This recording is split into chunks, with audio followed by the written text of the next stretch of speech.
A general question, I don't know who might be able to answer it, perhaps Dr. Ben Oman or someone else.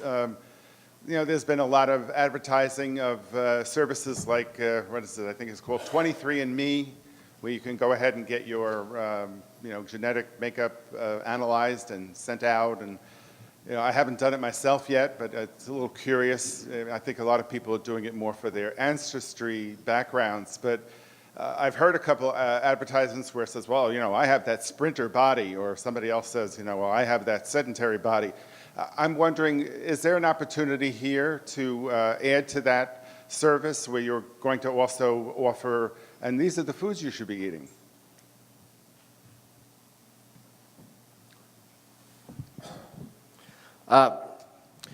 Yeah, so there certainly is a lot of opportunity to do those kind of things.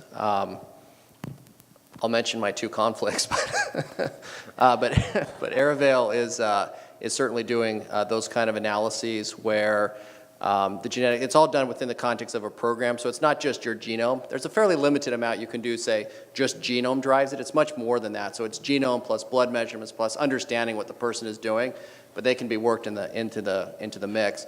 And then Habit, which is a personalized nutrition company, actually does, makes a limited set of genomic measurements, measures out of the blood and so forth, and we'll actually do subscription programs for food that is tailored to that particular need. So if you're really low on omega-3s or something, it gives you food that's like that, and on and on. And Dr. Van Omen could talk more about that as well.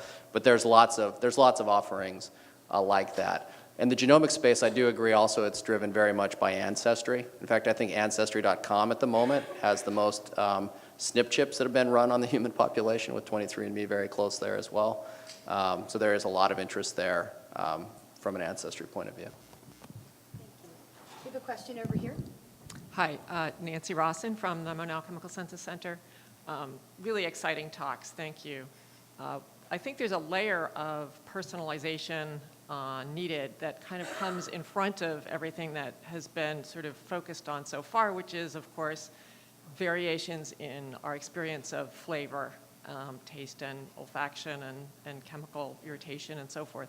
We know that there's a lot of variability in the receptors just from the get-go, and that the receptors are present throughout the GI, not just in the mouth and nose and so forth. So that's going to, that's playing into not just food choice, but also our physiological response to foods, but also in things like copy number variation and alpha amylase that affect perception of starches. So I'd just like comments from the speakers regarding how that's being incorporated or thinking about incorporating and so forth into your approaches. Thank you. Yeah, good point. The whole issue of taste and preferences, I think, has been exploited to a very large extent already by food producers, and indeed biology-based personalization can be added there. So I think this workshop, this session was more focused on how to optimize health and exploit personalization in there, but I fully agree with you. This is an area that is there and has had a lot of attention also. I can say with the ADOPT program, it was a subject of great debate in the biological domain about how to measure. I don't think there was a lot that surfaced to the level of what you could apply in a long-term weight loss study to grasp some of those, to grasp that information. If I remember correctly, I don't remember something surfacing, but it was discussed quite a bit as being important.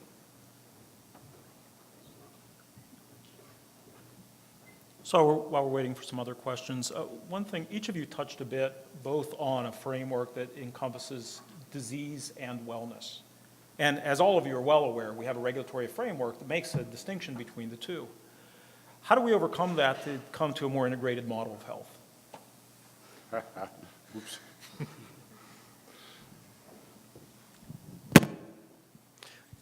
So I think that's a great question, Josh, and it's certainly one that we're thinking about a lot. Both with with the focus on scientific wellness as well as the new healthcare system that we've just become a part of.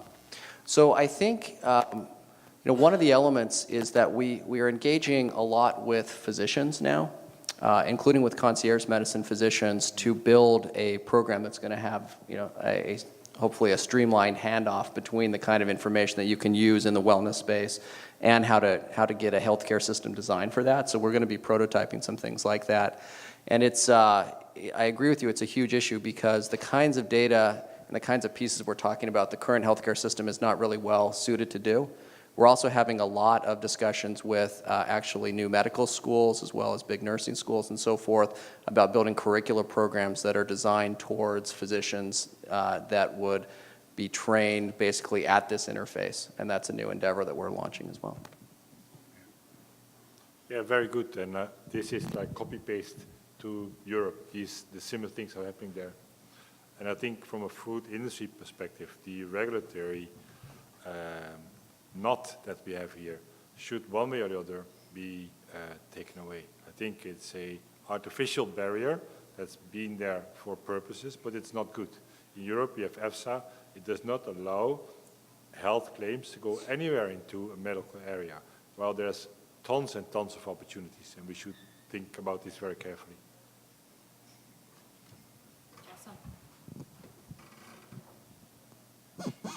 Sorry, I'm short here. I want to build on Dr. Nancy Rawson's question about taste receptor. Based on all the database that you're collecting, could there come a day when, based on what you know about the biochemistry of individual, for us to be able to predict whether a person can taste sweet better than the other person in terms of individualization of salty taste or sweet taste? Can we predict those individuals? Because one of the biggest problems we have in product development is the large variability in taste modality among different individuals. And when we make food, we're always trying to target to the average individual. Can we come to a point we can predict taste individuality? I think to a certain extent we already can, based on genetics, but it's like all genetics, it is subject to adaptation, physiology. If I get older, my taste perception changes. I need stronger foods to have the same taste perception, and so on and so on. So yes, it's a growing scientific area. We can already do things, but it's not perfect yet. Barbara Lyle from ILSI North America. And I have a question of priorities, and that is if we look at personalized well-being, so I want to expand the discussion beyond nutrition, but personalized well-being and technology. And if I asked you to pick between weight, body weight as an outcome, and metabolic health as an outcome, I'm curious, any of you on there, what your choice would be, and even more curious about your rationale for your choice. That's easy, metabolic health. Because body weight is a symptom of metabolic health. So if I tackle metabolic health, people might be healthy obese if that's okay. And from our perspective, since we are focused on weight and weight loss, people in the real world are motivated more about their weight than they are about their metabolic health. And I think that that's where the pursuit for those outcomes in the Adopt Core Measures approach is coming from. We obviously think that metabolic health is more important, and obviously there are some folks that have excess weight and are perfectly, or they appear to be perfectly healthy metabolically. So I think we recognize, the Adopt Core Measures project recognizes that distinction. But we still think it's valuable enough in our effort to target the weight loss maintenance as an outcome. Because if you can affect body weight, you can impact metabolic health indirectly. Are there any other questions? If I can take this up, Nathan, I have a question for you because I was very curious. With your graphs, you collapsed your data, and did you do that? Because you had cardiometabolic factors, and then you had, and so I'm just curious, how did you do that, and did you weight them differently? Did you weight HDL differently than LDL? When you collapse those to make those graphs, maybe you had some algorithm and you can't share it, that's understandable, but I was just curious, because we usually do like one, HbA1c, and you mentioned those, but when you gave the overall, I was just curious how you collapsed those data. So when we did the correlations, we actually do them on all the analytes. Okay, The only one that so those were all done individually at the beginning, and then I'll Yes. talk about how we combine them later, but that circle diagram has all of them. The genetics we radically collapsed because we're not powered at 100 to look at individual variants, certainly, not even Sure. close. So we collapsed the entire genome down to 70 scores, basically, which are polygenic risk scores. right. So it's the summation. Basically, you just take large amounts of GWAS data and you build a model that sums risk score. And at the moment, they're done linearly, which is not the best way to, well, it's what everyone does right now because we don't have enough data to infer the interaction factors.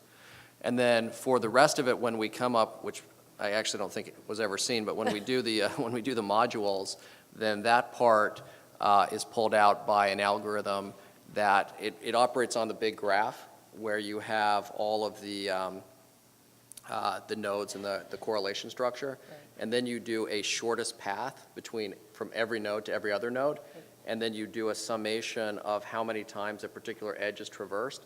So if you think about it like, so I'm from Seattle, and Seattle has a lot of neighborhoods and lakes, and they're all connected by bridges, that kind of analysis essentially identifies bridges, what's called betweenness in networks, and then you cut along those bridges, and it leaves you the local neighborhoods next to each other.